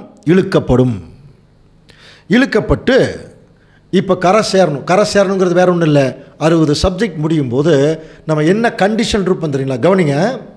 இந்த உலகத்தில் நாம் ஒரு பெரிய சபையினுடைய அங்கமாக இருந்தாலும், ஒரு பெரிய ஊழியக்காரராக இருந்தாலும், இந்த உலகத்தில் பெரிய பெரிய ஞானிகளும் கல்விமான்களுக்கும் தெரியாத ரகசியமான தீர்க்க தரிசன சத்தியங்கள் நம்ம 60 வகுப்புலேயே தரவாயிடுவோம். பயமே இருக்காது. அதுக்கப்புறம் உலகத்தை குறித்து, எதிர்காலத்தை குறித்து பயம் இருக்காது. புரியுதுங்களா? அப்படிப்பட்ட ஒரு தைரியம் வந்துடும். காரணம் என்னென்னா அந்த ட்ரூத் அந்த மாதிரி. அப்போ அப்படி நிறைய பேர் வரப்போகிறாங்க. இப்போ இதை கேட்டுக்கொண்டிருக்கிற சகோதர சகோதரிகளும் இதைத்தான் சொல்கிறார் பாருங்கள். இப்படியே உலகத்தின் முடிவிலே நடக்கும். தேவதூதர்கள் புறப்பட்டு நீதிமான்கள் நடுவிலிருந்து பொல்லாதவர்களே அப்போ பிரிச்சிருவாங்க. அப்போ இப்போ நான் பொல்லாதவர்களே அக்கினி சூளையிலே, அது ஒரு தண்டனை பற்றி சொல்கிறார். ஓகே, இப்போது இதை உண்மையான அவருடைய பிள்ளைகளை மீன்களுக்கு ஒப்பிட்டு சொல்லிட்டார். ஆனால் இப்போ வலை போட்டாச்சு, நிறைய மீன்கள் வந்துருச்சு. கரை சேர்ந்த உடனே, அதாவது ஒரு சத்தியத்துக்குள்ளே வந்த உடனே ராஜாக்கள் நீதிமான்கள் என்கிற மீனை தேவன் பிரிக்கிறாரன்னா இல்லை. உட்கார்ந்து நல்ல மீன் கெட்ட மீன் பிரிக்கிற மாதிரி தேவதூதர்கள் புறப்பட்டு நீதிமான்கள் நடுவிலிருந்து பொல்லாதவர்களை பிரிப்பான். நீதிமான்கள் நடுவிலிருந்து பொல்லாதவர்களை பிரிக்கிறது கூட கேரக்டர் வைஸில் சிலதெல்லாம் நம்ம சொல்லிடலாம். ஆனால் ஒரு மீனை பொறுத்த வரைக்கும் பார்த்தீங்கன்னா, ஒரு மீன் கடைக்காரனால் நல்ல மீன் கெட்ட மீன் பிரிக்க முடியாது இல்லையா? ஆனால் தேவன் பிரிப்பார். நமக்கு இந்த டெக்னாலஜி சொல்லி கொடுக்கணுங்கிறதுக்காகவே நல்ல மீன் கெட்ட மீன்கிற வார்த்தை ஆண்டவர் இயேசு கிறிஸ்து பயன்படுத்துகிறார். அப்போது நல்ல மீன் கெட்ட மீன் வந்து உலக ஒரு வியாபாரி பிரிக்க முடியாது. ஆனால் ஆண்டவர் இயேசு கிறிஸ்து பிரிச்சுருவாராம். இப்போ பிரிக்க போகிறார் பாருங்க. எப்படி பிரிக்க போகிறார் கண்டுபிடிக்கலாம். இதுதான் வேத வாக்கியங்களை ஆராய்ந்து பாருங்கள். விசேஷமாக இது எங்கே போய் கண்டுபிடிக்கலான்னா, பழைய ஏற்பாட்டு காலத்தில் இஸ்ரேல் ஜனங்களை தேவன் தம்முடைய சொந்த ஜனங்களாக ஆபிரகாமின் நிமித்தம் அழைக்கிறார் இல்லையா? அவங்கள ஆச்சரியமான விதத்தில் வழி நடத்தி அவர்களை கானான் தேசத்தில் கொண்டு போய் சேர்த்துனான். அப்போ தான் சீனாய் மலையில் ஏற்கனவே வசனம் படிச்சிருக்கோம். யாத்திராகமம் 19ஆம் அதிகாரம் 5-6 வசனங்கள்லாம் படிக்கும்போது, இந்த பூலோகத்தில் இருக்கிற எல்லா ஜனத்தை விட நீ தான் எனக்கு சொந்த சம்பத்து அப்படின்னார். பூலோகத்தில் எத்தனையோ ஜனங்கள் இருக்காங்க, ஆனால் நீ எனக்கு சொந்த சம்பத்து, பூமியெல்லாம் என்னுடையது. ஆனால் ஒரு கண்டிஷன், நான் சொல்கிறபடி மட்டும் நீ கேட்டு நடந்தா நீ எனக்கு சொந்த சம்பத்துன்னு சொன்னார். என்னைக்கு தேவன் சொல்லப்போனால் மகா பரிசுத்தமான தேவன் இந்த ஜனங்களை ஆபிரகாமின் நிமித்தமாக உலக அசுத்தமான ஜனங்கள் மத்தியிலிருந்து பிரிச்செடுத்தாரோ, அன்னைக்கே தேவன் என்ன டிசைட் பண்ணிட்டார்னா, இவங்க இனிமேல் சுத்தமாக தான் இருக்கணும் அப்படின்னு டிசைட் பண்ணார். அதனால தான் நீ உன் தேவனாகிய கர்த்தருக்கு பரிசுத்த ஜனம்னார். கவனிக்கிறீங்களா? பரிசுத்த ஜனம். அப்போது பரிசுத்த ஜனம் அப்படின்னா அவங்க என்ன பண்ணணும்? அவங்க திங்க் பண்ணுறது பரிசுத்தமாக இருக்கணும், அதுக்கு தான் கற்பனைகள். அவங்க ட்ரெஸ்ஸு பரிசுத்தமாக இருக்கணும், அவங்க சாப்பிட்றது கூட பரிசுத்தமாக இருக்கணும். தேவன் எவ்வளோ பர்டிகுலராக இருந்திருக்கார் பாருங்க. அவங்க சாப்பிட்றது கூட தேவன் டிசைட் பண்ணாரா, இது சுத்தம் இது அசுத்தம்னு டிசைட் பண்ணார். அப்படி டிசைன் பண்ண ஒன்று தான் மீன். நல்ல மீன் கெட்ட மீன். இப்போ பிரிக்க போகிறார் பாருங்க. இஸ்ரேல் ஜனங்களை பார்த்து சொல்கிறார். லேவியராகமம் 11ஆம் அதிகாரம் 9ஆம் வசனம். ஜலத்தில் இருக்கிறவைகளில் நீங்கள் புசிக்கத்தக்கது யாதெனில், கடல்களும் ஆறுகளும் ஆகிய தண்ணீர்களிலே சிறகும் செதிலும் உள்ளவைகள் எல்லாம் நீங்கள் புசிக்கலாம். பாருங்க, கடல் ஆறுகள் தண்ணீர்கள் இதில் எல்லாத்துலேயுமே பாருங்க, கடல் ஆறுகள் தண்ணீர்கள் இதில் எல்லாத்துலேயுமே சிறகும் செதில் உள்ளவைகள் எல்லாம் நீங்கள் சாப்பிடுங்க. அடுத்த வசனம். ஆனாலும் கடல்களும் ஆறுகளும் ஆகிய தண்ணீர்களில் நீந்துகிறதும் வாழுகிறதுமான பிராணிகளில் சிறகும் செதிலும் இல்லாதவைகள் யாவும் உங்களுக்கு அருவருப்பாய் இருப்பதாக. பாருங்க, சிறகும் செதில் இல்லாத மீன் வந்து நீங்க சாப்பிட வேண்டாம்னு கூட சொல்லல. என்ன சொல்றாரு? உங்களுக்கு அருவருப்பாய் இருப்பதாக. அதை வந்து அருவருத்துருங்கிற. அப்படின்னா எந்த அளவுக்கு ஏதோ ஒரு விஷயத்தில் அந்த மீன் வந்து அசுத்தமாக இருக்குன்னு அர்த்தம் இல்லையா? அடுத்தது, அவைகள் உங்களுக்கு அருவருப்பாய் இருக்க கடவது, அவைகளின் மாம்சத்தை புசியாதிருந்து அவைகளின் உடல்களை அருவருப்பீர்களாக. அதை சாப்பிடாதீங்க, அதன் உடல்களை அருவருப்பீர்களாக அப்படின்னு சொல்லிட்டு, அதே உபாகமம் 14:10, சிறகும் செதிலும் இல்லாத யாதொன்றையும் புசிக்கலாகாது, அது உங்களுக்கு அசுத்தமாக இருப்பதாக கிளியராக சொல்லிட்டார். இப்போ அந்த படத்தை பாருங்க. இதுதான் சிறகும் செதில் உள்ள மீன். கவனிக்கிறீங்களா? இந்த மீனை தான் சாப்பிட சொல்கிறார். ஃபின்ஸ் அண்ட் ஸ்கேல்ஸ் அப்படின்னு இருக்கும் இங்கிலீஷில். புரியுது? அப்போ இதை மீன் சாப்பிட்றவங்களுக்கு நல்லா தெரியும். மத்தி மீன், கட்லா, ரோகு எல்லாம் சொல்லுவாங்க, ஜிலேபி மீன் எல்லாம் சொல்லுவாங்க. அந்த சிறகம் செதில் இருக்கும். அப்போ அதை வந்து என்ன பண்ணுவாங்கன்னா, இப்போ இது வாங்கினா அதை செதில் எல்லாம் எடுத்துகிட்டு கொடுப்பாங்க. சரிங்களா? இதைத்தான் சாப்பிட சொன்னார். இன்னொரு மீன் பாருங்கள், சிறகும் செதில் இல்லாத மீன், வஞ்சரம்னு சொல்லுவாங்க. ஆனால் இதை சாப்பிட வேண்டாம்னு தேவன் சொல்கிறார். இதை தாங்க எல்லோரும் சாப்பிட்றாங்க. இது காஸ்ட்லியான மீன் வேறு. புரியுதுங்களா? போனோன்னே மீன் கடைக்கு போனோன்னே வஞ்சரம் இருக்கா அப்படிம்பாங்க. சில பேர் மத்தி இருக்கான்னு கேட்பாங்க. அப்போது நம்முடைய கேள்வி என்னென்னா, ஏன் தேவன் இந்த சிறகும் செதிலுள்ள மீன்களை மட்டும் சாப்பிட சொன்னார், சிறகும் செதில் இல்லாத மீனை சாப்பிட வேண்டாம், அது அருவருப்புன்னு சொன்னார் என்று சொல்லி ஒரு கேள்வி. கவனிக்கிறீங்களா? அப்போ இதை குறித்து மூத்த ஆராய்ச்சியாளர்களை நிறைய ஆராய்ச்சி பண்ணியிருக்காங்க. ஏதோ ஒரு காரணம் இல்லாமல் தேவன் இப்படி சொல்லியிருக்கிறதுக்கு வாய்ப்பில்லை. அப்போது அந்த ஆராய்ச்சியில் என்ன கண்டுபிடிச்சாங்கன்னா, நிறைய கண்டுபிடிச்சாங்க. அதில் முக்கியமான ஒரு கண்டுபிடிப்பு தான் நம்முடைய ஆவிக்குரிய வாழ்க்கைக்கு பிரயோஜனமான ஒரு கண்டுபிடிப்பு. இந்த சிறகும் செதில் உள்ள மீன் இருக்கு பாருங்கள், அது தண்ணீரில் இருக்கக்கூடிய உயிருள்ள பொருள், புழுக்கள், பூச்சிகள் தான் சாப்பிடுவான். கவனிங்க. ஆனால் சிறகும் செதில் இல்லாத மீன் இருக்கு பாருங்கள், அது தண்ணிக்குள்ளே உயிருள்ள இருக்கிற பொருளையும் சாப்பிடும், செத்து போய் ரொம்ப நாள் ஆகி ரொம்ப மோசமாக இருக்குல்ல அதையும் சாப்பிட்ருமா. த நேச்சர் ஆஃப் மீன்கள் பாருங்கள் எப்படி இருக்குன்னு. அப்போ அந்த மாதிரி மீன்களை இப்போ நம்ம சாப்பிட்டோம்னா நமக்கு என்ன ஆகும்? உடம்பு கெட்டு போயிடும் இல்லையா? இப்போ நீங்கள் ஒரு கேள்வி கேட்கலாம், இல்லை பிரதர் போன வாரம் கூட நான் வஞ்சரம் தான் சாப்பிட்டேன், எனக்கு ஒன்றுமே ஆகலையே. இப்போ நீங்கள் என்ன சொல்ல வரீங்க அப்படின்னா, அன்புக்குரிய சகோதர சொல்ல உண்மைதான். தேவன் அன்னைக்கு சொன்ன விதம் வேற, இன்னைக்கு நம்ம இருக்கக்கூடிய ப்ராக்டிக்கல் லைஃப் வேற. நம்முடைய சாப்பிட்றோம் இல்லையா, இன்னைக்கு தலையிலிருந்து கால் வரைக்கும் நம்முடைய உடம்பே கலப்படங்க. விஷம், தண்ணியில் கலப்படம், சாப்பாட்டில் கலப்படம், எல்லாத்துலேயும் உள்ள விஷம் ஏறி இருக்குது. புதுசாக ஒரு விஷம் வந்து நம்மளை ஒன்றும் பண்ண போகிறது இல்லை. நல்லா புரிஞ்சுக்கலாம். இது எல்லாமே நமக்கு கலப்படம் தான். எல்லா இடத்துலையுமே கலப்படம் வந்துருச்சு. தண்ணியிலையும் கலப்படம் வந்துருச்சு, பாலில் கலப்படம் வந்துருச்சு, புரியுதுங்களா? கறியில் கலப்படம். திடீர்னு பார்த்தா கறி மாதிரியே இருக்குது, ஆட்டுக்கறி மாதிரியே இருக்குது. திடீர்னு எங்கேயோ ஒரு நியூஸ் வருது, அது நாய்க்கறிங்கிறாங்க. பாருங்கள், தெரியாமல் சாப்பிட்றாங்க. அப்போ இப்படிப்பட்ட ஒரு சூழ்நிலையில் கவனித்து பார்க்கும்போது இது நமக்கு ஆவிக்குரிய பொருள் என்னங்கிறத மட்டும் நம்ம பார்த்துக்கலாம். கவனிக்கிறீங்களா? ஆராய்ச்சியாளர்கள் என்ன கண்டுபிடிச்சாங்கன்னா இதுதான் கண்டுபிடிச்சாங்க. என்ன?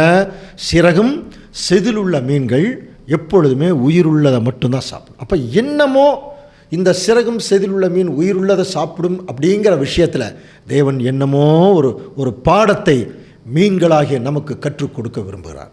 சிறகும் செதில் இல்லாத மீன் பாருங்கள், உயிருள்ளதையும் சாப்பிடுது, செத்து போனதையும் நசல் பிடிச்சதையும் சாப்பிடுது. இப்போ நம்மெல்லாம் ஆக்சுவலாக மீன்கள் கிடையாது, நீதிமான்கள்.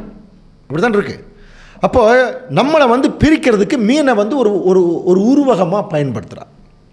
அப்போ ஒரு நல்ல மீன் தேவன் எதை ஃபீல் பண்ணிட்டார்னா, உயிருள்ளதை சாப்பிட்றதெல்லாம் நல்ல மீன். உயிருள்ளதையும் சாப்பிட்டு செத்து போனதையும் சாப்பிட்றது கெட்ட மீன், அது பிரிஞ்சிடும்.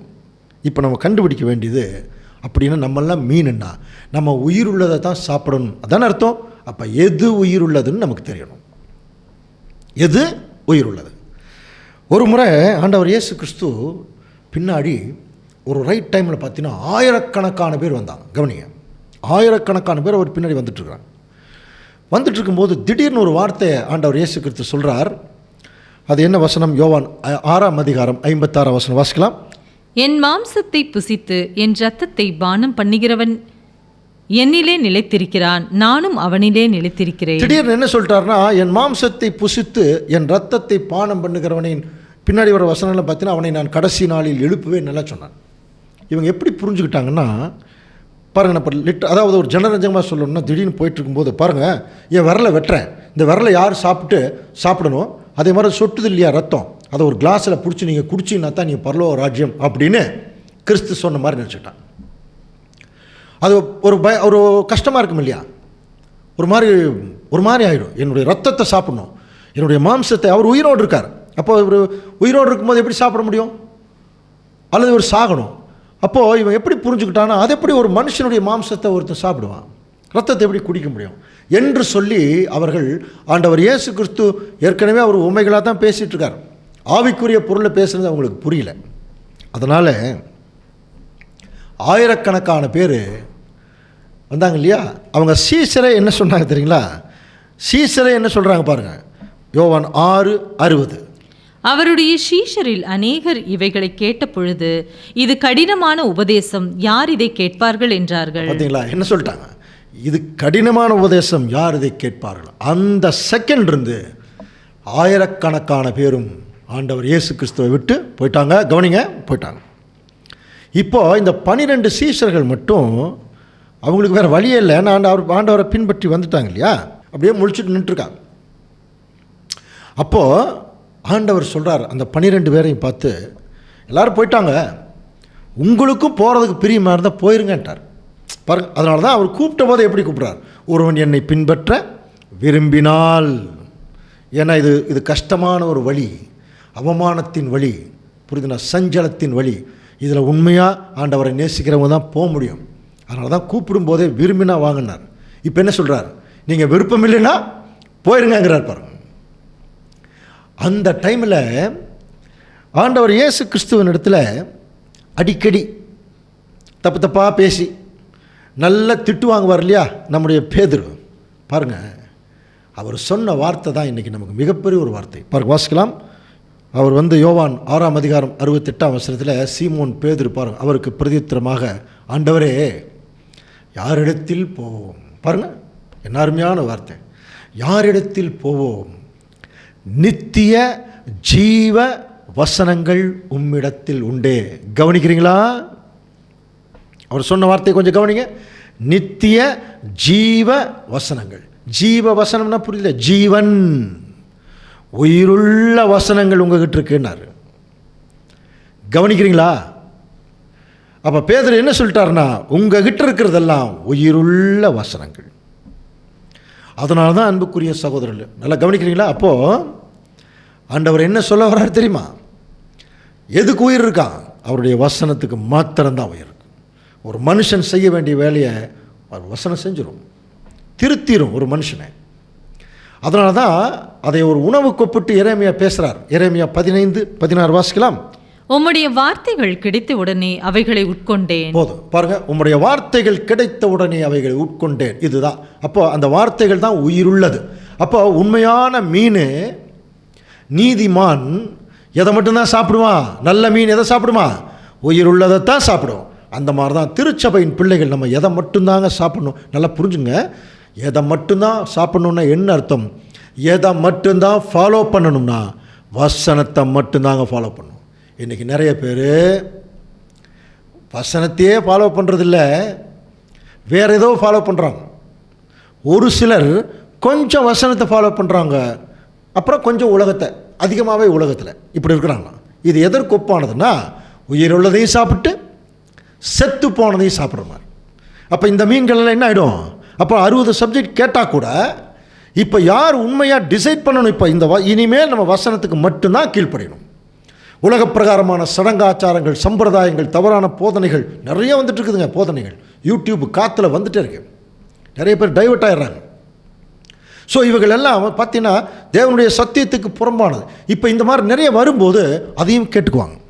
சில நேரத்தில் எப்படி தெரியுங்களா இருப்பாங்க, அவங்களுடைய சுயநலத்துக்கு தகுந்த மாதிரி பிரசங்கம் பண்ணுறாங்களான்னு பார்ப்பாங்க.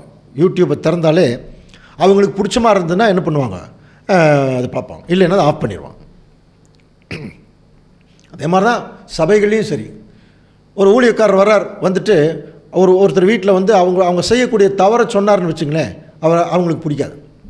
ஆனால் அவங்களுக்கு பிடிச்ச மாதிரியே பேசினார்னா, உங்களுடைய வீடு ஆசீர்வதிக்கப்பட்டிருக்கும், உங்கள் சட்டிப்பானையெல்லாம் ஆசீர்வதிக்கப்பட்டிருக்கும். அவங்க என்ன தொழில் பண்ணுறாங்கன்னு தெரியாது, ஆனால் தேவன் உங்களை ஆசீர்வதிப்பான்னு போயிட்டு. பைபிளில் சொன்ன ஆசீர்வாதத்துக்கும் இவர்கள் சொல்கிறதுக்கும் நிறைய வித்தியாசம் இருக்குது. அது நம்ம பின்னாடி நிறைய காரியங்கள் பார்க்கலாம். அப்போது உண்மையான தேவனுடைய பிள்ளைகள் உயிருள்ள வசனங்களை மட்டும்தான் ஃபாலோ பண்ணுவோம். அதனால தான் அன்புக்குரிய சகோதரர்களே, யோவானில் 1 யோவான் எழுதுகிறார் பாருங்க, 2ஆம் அதிகாரம் 15-16 வாசிக்கலாம். உலகத்திலும் உலகத்தில் உள்ளவைகளிலும் அன்பு கூறாதிருங்கள். இதுதாங்க செத்து போனது. உலகத்திலும் உலகத்தில் உள்ளவைகளிலும் அன்பு கூறாதிருங்கள். ஒருவன் உலகத்தில் அன்பு கூர்ந்தால் அவனிடத்தில் பிதாவின் அன்பு இல்லை. அவனிடத்தில் பிதாவின் அன்பு இல்லை. அடுத்தது பாருங்க, அந்த செத்து போனதுக்கு லிஸ்ட் கொடுக்குறார், வாசிக்கலாம். ஏனெனில் மாம்சத்தின் இச்சையும் கண்களின் இச்சையும் ஜீவனத்தின் பெருமையும் ஆகிய உலகத்தில் உள்ளவைகள் எல்லாம் பிதாவினால் உண்டானவைகள் அல்ல, அவைகள் உலகத்தில் உண்டானவைகள். ரொம்ப கிளியராக சொல்லிட்டார். கேட்டுக்கொண்டிருக்கிற சகோதர சகோதரிகள் எல்லாமே நீங்கள் எல்லாம் நல்லா படிச்சிருப்பீங்க இல்லையா? மாம்சத்தின் இச்சை, இதுக்கு விளக்கம் சொல்லணுமா? கண்களின் இச்சை விளக்கம் சொல்லணுமா? ஜீவனத்தின் பெருமை. நிறைய கிறிஸ்தவர்கள் இந்த பூமியில் ஆண்டவர் மாதிரி ஊழியம் பண்ணிவிட்டு பரலோக ராஜ்யத்துக்கு போகலான்னு யாரும் நினைக்கிறதில்ல.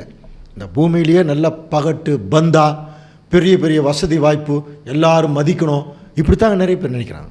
இதுக்கு பேர் தான் ஜீவனத்தின் பெருமை. இது எல்லாமே எதை குறிக்குதுன்னா, செத்து போனதை சாப்பிட்ற மாதிரி. இது பிதாவினால் உண்டானவைகள் அல்ல. ஆனால் ஒன்று மட்டும் ஞாபகத்தில் வச்சுங்க, உலகமும் அது நிச்சயம் ஒளிந்து போகும். கவனிக்கிறீங்களா? தேவனுடைய சித்தத்தின்படி செய்கிறவனே நிலைத்திருப்பான். ஸோ இப்போ ஆண்டவர் இயேசு கிறிஸ்து 2ஆம் வருகையில் என்ன செய்ய போகிறார்னா, வலையை போடுறார். அது ஏற்கனவே போடப்பட்ட வலை தான் அது இல்லையா? இப்போ அந்த வலையை போட்டிருக்கார். இப்படித்தான் உலகத்தின் முடிவிலே நடக்கும். இப்போ கிறிஸ்தவர்கள் மத்தியிலிருந்து உண்மை கிறிஸ்தவர்களை பிரிக்கிறாருங்க, நீதிமான்களை பிரிக்கிறாருங்க. இன்றைக்கி லட்சக்கணக்கான சபைகள் இருக்குது, லட்சக்கணக்கான ஜனங்கள் இருக்காங்க. ஆனால் எல்லாருமே ஒருவன் என்னை பின்பற்ற விரும்பினால் அவன் தன்னைத்தான் வெறுத்து சிலுவை எடுத்துகிட்டு வர்ற கண்டிஷனெல்லாம் யாருமே இல்லை. கவனிக்கிறீங்களா? சுயநலத்தின் உச்சக்கட்டத்தில் தான் இருக்காங்க கிறிஸ்தவர்கள். மற்ற ரிலீஜனில் கூட பரவாயில்லைங்க, நிறைய பேர் சுயநலத்தை வெறுத்து மற்றவங்களுக்காக வாழ்கிறாங்க. ஆனால் சத்தியத்தை கையில் வச்சுக்கிட்டு, பைபிளை கையில் வச்சுக்கிட்டு ஆசைப்படுறது, நிறைய ஆசீர்வாதம் வேணும்னு ஆண்டவரை தொந்தரவு பண்ணுறது, எல்லாத்து மத்தியில் ரொம்ப பகட்டு காட்டுறது, பந்தா காட்டுறது. பாருங்கள், இதெல்லாம் பண்ணிட்டு இருக்கிறவங்களாம் பரலோகம் போக முடியுமா? இவர்கள் எல்லாரும் செத்து போனதை சாப்பிட்டு கொண்டிருக்கிறார்கள். ஒரு காலும் பரலோகத்துக்கு போக முடியாது. எவன் ஒருவன் வசனங்களை மட்டும் ஃபாலோ பண்ணுறானோ அந்த நீதிமான் தேவனுடைய ராஜ்யத்தில் ராஜாவாக போய் உட்காருவான். இதுதான் பிரதர் சத்தியம். இதுக்கு மீறின சத்தியமெல்லாம் கிடையாது. கவனிக்கிறீங்களா? இப்படியே உலகத்தின் முடிவிலே நடக்கும். சரி, இப்போ இதுக்கு ஒரு சின்ன உதாரணத்தின் மூலம் விளக்கலாம். இந்த அதாவது தேவனுடைய வசனங்கள் மட்டும். சில பேர் சொல்லுவாங்க, பைபிள் சொல்கிறதெல்லாம் கரெக்ட் தான் பிரதர், பட் அப்படியெல்லாம் நம்ம நடக்க முடியாதும்பாங்க.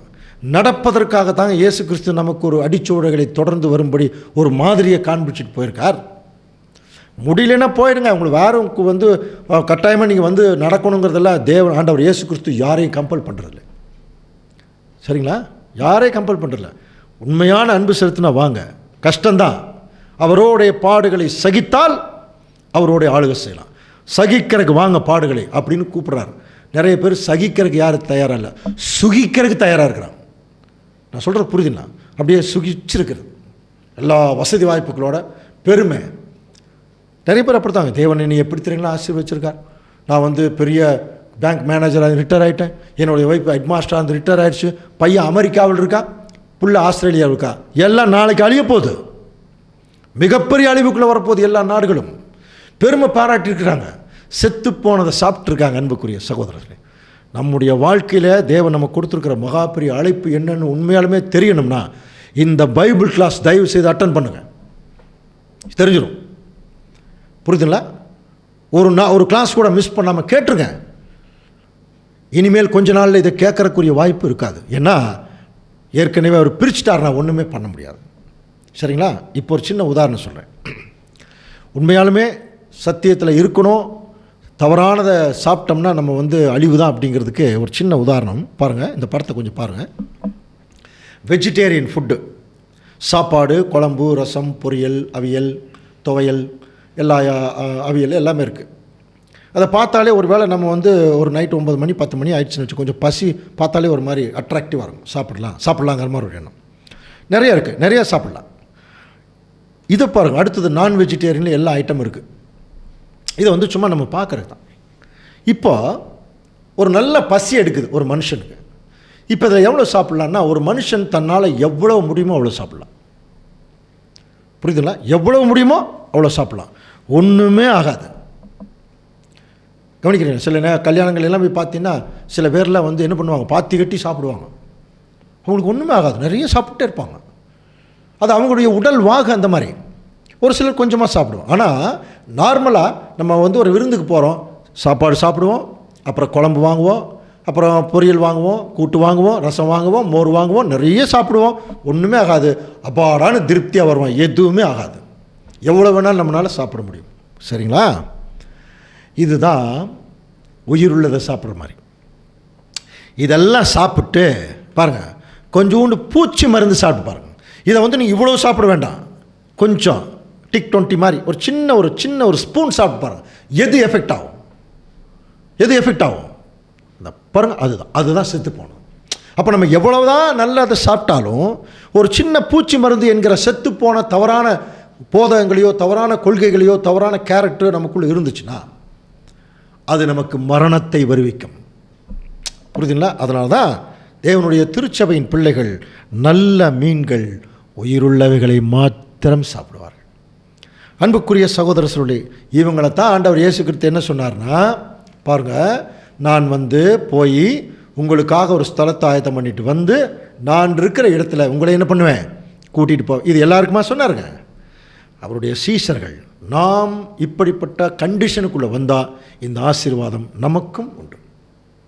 அன்புக்குரிய சகோதரர்களே, இந்த ஆசீர்வாதத்தையும் அனைவரும் பெற்றுக்கொள்ளணும் அப்படின்னா இப்போ பாருங்கள் எப்படி செலக்ட் பண்ணுறாருன்னு பார்த்துட்டோம் இல்லையா? அந்த செலெக்ஷனுக்குள்ளே திருச்சபையின் பிள்ளைகள் வரும்போது என்னென்ன அனுபவங்களுக்குள்ளே அவங்க கடந்து போக வேணும் என்கிறதை அடுத்த வாரம் வேறொரு அருமையான பாடத்தில் நம்ம பார்க்கலாம். பொறுமையோடு கேட்ட நம் அனைவரையும் தேவன் தாமே ஆசீர்வதித்து வழி நடத்துவாராக.